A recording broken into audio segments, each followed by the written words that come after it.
শহীদুল, তোমাকে যদি কেউ আমাকে একটা থাপ্পড় মারার জন্য 1 কোটি টাকা দেয়, তাহলে তুমি আমাকে মারবে? আচ্ছা ছাড়ো, যদি 5 কোটি টাকা দেয় তাও মারবে?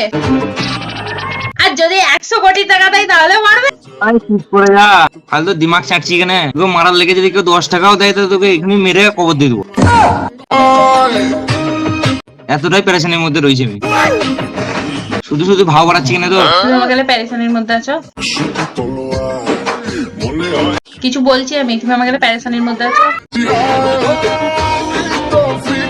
কিছু বলছি আমি। তুই বলুন কেউ যদি 10 টাকায় দেয় তাহলে তোকে মেরে এখানে পুঁতে দেবো। ফালতু ফালতু ভাও বাড়াচ্ছি। মানে আমাকে মারার জন্য তোমার 10 টাকা যথেষ্ট?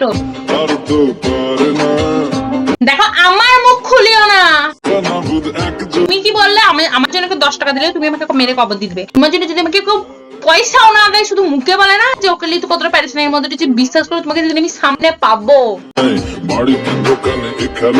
দেখেছো তো পাহাড় থেকে ঝাঁপ ফেলে দিয়েছে প্রি ওয়েডিং করতে গিয়ে, মনে থাকে জানো? প্রেসার কুকারে ভরে দেবে একদম মেরে। হুমকি দিচ্ছিস? বেশ করছি। তুমি তো বলতে পারতে যে না গো আমি তোমাকে মারবো না, তুমি আমার সবকিছু, কেউ যদি পুরো দুনিয়াটা দিতে তাও আমি তোমাকে মারবো না। এটা এই কথাটা বলতে বিশাল কষ্ট ছিল তোমার। তো রাখ ফোনটা, আমাকে একদম ফোন করবি না। আমি রাখা হলে যখন প্যারেশানি তোমার ফোন করবি না আমাকে, রাখ।